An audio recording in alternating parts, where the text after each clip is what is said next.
نبی کریم صلی اللہ تعالی علیہ وسلم نے ارشاد فرمایا، ایمان اس وقت تک کامل نہیں ہو سکتا ہے، کوئی مسلمان سچا پکا کامل مسلمان اس وقت تک نہیں ہو سکتا ہے جب تک کہ اپنی خواہشات کو اللہ تعالی کی مرضی پر قربان نہ کر دے۔ خواہشات پر جب تک عمل کرتا رہے گا تب تک ایمان میں کمی رہے گی۔ اب انسان ہر وقت میں ہر حال میں یا تو نیکی کی طرف جاتا ہے یا بدی کی طرف جاتا ہے، یا تو اللہ کی مرضی کی طرف چلتا ہے یا اپنی مرضی کی طرف چلتا ہے۔ کوئی بھی کام سامنے آتا ہے اس میں جب انسان یہ دیکھتا ہے کہ اللہ تعالیٰ کی مرضی یہ ہے، اللہ تعالیٰ اس طرح سے چاہتے ہیں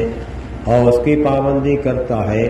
تو اس کے کمال ایمان کی، اس کے ایمان کی پختگی کی دلیل ہے۔ نماز کا وقت ہو گیا اور قضا ہونے کا اندیشہ ہے، لیکن اور اس کے ساتھ ساتھ طبیعت چاہتی ہے، تھکے ہیں، مادے ہیں اور نیند کا غلبہ ہے، لیکن نیند کھلنے کے بعد اگر دوبارہ سوتا ہے تو نماز فجر قضا ہو جائے گی۔ اب یہاں پر طبیعت تو یہ چاہتی ہے، ہمارا نفس یہ چاہتا ہے کہ اس وقت میں سو لیں اور پھر بعد میں نماز کی قضا پڑھ لیں گے، سورج کے نکلنے کے بعد پڑھ لیں گے، 9 بجے پڑھ لیں گے، 10 بجے پڑھ لیں گے۔ لیکن پھر اس کو خیال آتا ہے کہ ادا اور ہے اور قضا اور ہے، اور اس وقت میں اللہ تعالی نے مجھے یہ حکم دیا ہے،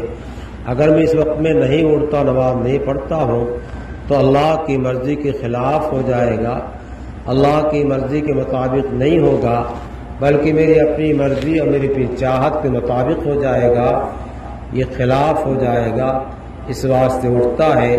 اور نماز کی تیاری کرتا ہے، وضو کرتا ہے، نماز پڑھ لیتا ہے، تو اس کا نفس اس میں کامیاب نہیں ہو سکا، شیطان کامیاب نہیں ہو سکا ہے، بلکہ یہ بندہ کامیاب ہوا اور اللہ تعالیٰ کی مرضیات کی حفاظت کر لیا، اللہ تعالیٰ کی مرضی کے مطابق جو ہے اس نے عمل درآمد کر لیا۔ رات میں غسل کی حاجت ہو گئی، ٹھنڈک کا موسم ہے، اب آدمی سوچتا ہے اگر 9-10 بے غسل کر لیں گے تو آسانی رہے گی، ٹھنڈک کی مصیبت سے بچ جائیں گے، اور اس وقت غسل کرتے تو ٹھنڈک بہت زیادہ ہے، حالانکہ وہ ٹھنڈک اس کو ہلاک کرنے والی نہیں ہے، نوجوان آدمی اتنی ٹھنڈک کو برداشت کر سکتا ہے، لیکن اسی میں تھوڑا سا سستی کر گیا اور سو گیا اور اس نے فجر کی نماز قضا کر دیا، تو اس نے جو ہے اپنے نفس کا اتباع کیا، شیطان کے بہکانے کی اتباع کیا ہے۔ اس طرح وہ اللہ کی مرضی کو اپنی مرضی پر، ہوائے نفسانی پر، اتباع شیطانی پر ترجیح دے رہا ہے، اس لیے یہ علامت اس بات کی ہے کہ یہ شخص ایمان کا پختہ نہیں ہے۔ اس طریقے سے بہت سارے کام آتے ہیں، ایک سودا بیچنے کا، خریدنے کا نمبر آتا ہے اور اس میں اگر جھوٹ بولتا ہے تو نفع زیادہ مل جاتا ہے اور سچ بولتا ہے تو نفع کم نظر آ رہا ہے۔ جھوٹ بول کر کے اگر پیسہ زیادہ کما لیا، حاصل کر لیا تو بظاہر اس نے نفع کما لیا ہے، لیکن حقیقت میں جھوٹ بولنے کی وجہ سے جو گناہ ہوا ہے اور جس معصیت کا ارتکاب اس نے کیا ہے اور خواہش نفسانی کا اتباع کیا ہے، اغواء شیطانی کی طرف چلا گیا ہے، یہ چیز اس کے لیے ایمان کی کمزوری کی علامت ہے۔ اگر ایسے میں اس نے صحیح صحیح دام بتا دیا اور عیب بتا دیا اور عیب بتا کے بیچا، یا دام میں جھوٹ نہیں بولا، یہ نہ کہ صاحب اتنے میں خریدا، اتنے میں لیا ہے، لیکن اپنے دینے کی بات کر لے لیکن جھوٹ نہ بولے، تب جھوٹ نہیں بولا اور اسی طریقے سے دغا نہیں دیا، تو اس نے نفس کا اتباع نہیں کیا، شیطان کا اتباع نہیں کیا، اس نے رحمان کا اتباع کیا ہے، اللہ سے ڈرا اللہ کا خوف اس کے اندر رہا ہے، اس واسطے یہ کامل ایمان والا سمجھا جائے گا۔ اس کے ایمان کی قوت ہے، اس کے ایمان کی مضبوطی ہے کہ خواہش نفسانی آڑے آ رہی تھی، اغوائے شیطانی آڑے آ رہا تھا، لیکن اس نے کیا کیا؟ سب کو کنارے لگا دیا اور اللہ تعالیٰ کی مرضی کے مطابق جو ہے اس نے عمل درآمد کیا، اٹھا، غسل کیا، کپڑے بدلے اور اس کے بعد آ کر کے نماز باجماعت میں شریک ہو گیا، تو اس کے واسطے یہ خوبی کی بات ہے اور اچھائی کی بات ہے۔ اسی طریقے سے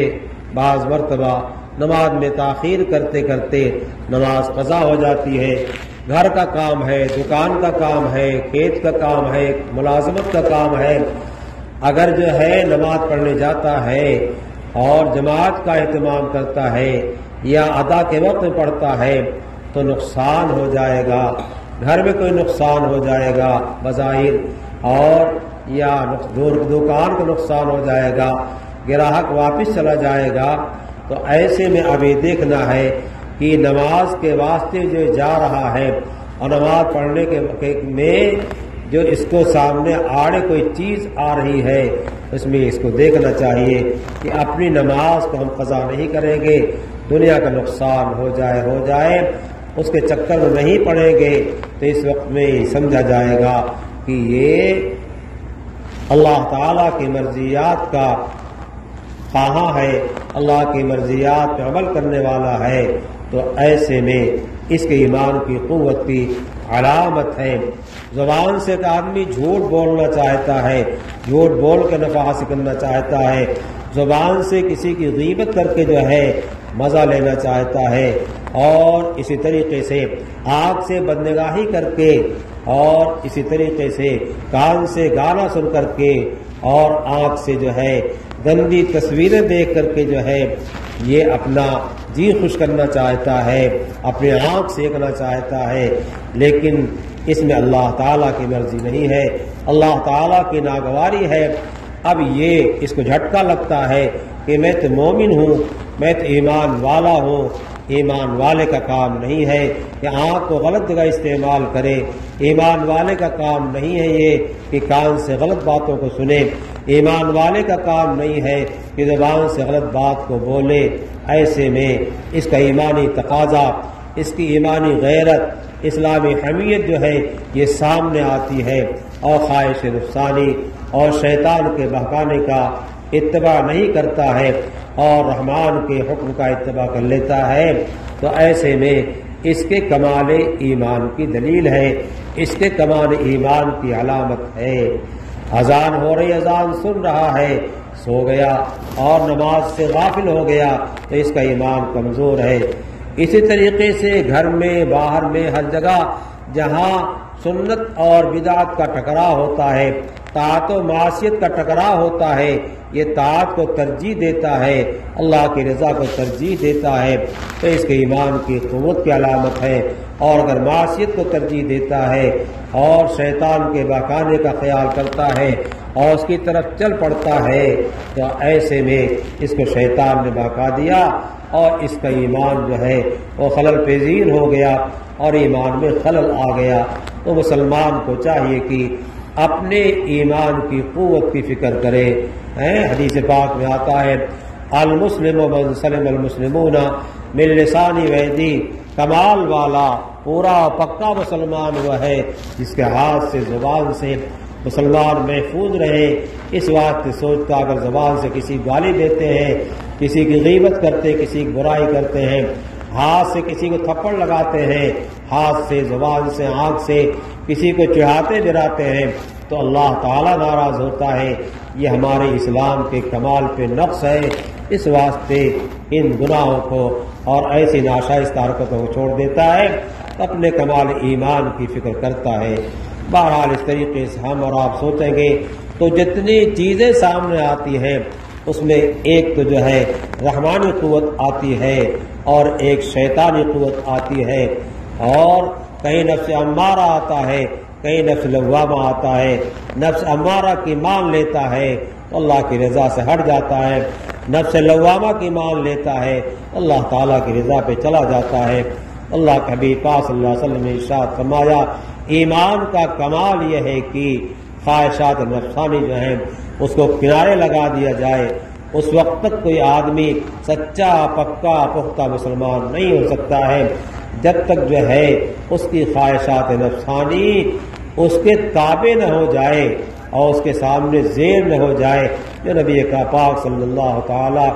علیہ وسلم دین لے کر آئے ہیں۔ سنت غالب رہے گی، ہمارا ہر وقت میں ہر آن میں یہی جو ہے تصور ہے، یہی خیال ہے، یہی مزاج ہے، اسی کی محنت ہے اور اسی کے واسطے کوئی زندگی ہماری قربان ہے۔ جب تک اس طرح رہیں گے کامیاب ہوتے رہیں گے، اس کے خلاف کریں گے تو ناکام ہوں گے۔ اس واسطے اپنی زندگی کے ہر عمل میں اس بات کا خیال کریں کہ نفس اور شیطان جو ہے گھسنے نہ پائے اور ہماری قوت جو ہے وہ سامنے آتی ہے، ملکی قوت سامنے آتی ہے، قوت ملکیہ، اور اس کا اتباع کرتا ہے اور اس کے ذریعے سے انسان جو ہے اللہ تعالیٰ کی اطاعت میں بڑھتا چلا جاتا ہے۔ ایک نیکی کے تعلق دوسری نیکی سے، اس کا تیسری نیکی سے ہے، ایک نیکی دوسری نیکی ذریعہ بنتی ہے، ایک برائی دوسری برائی ذریعہ بنتی ہے۔ جب برائی کرے گا پھر دوسری برائی آئے، تیسری برائی آئے گی، اور نیکی کرے اس کے بعد دوسری نیکی آئے گی، تیسری نیکی آئے گی۔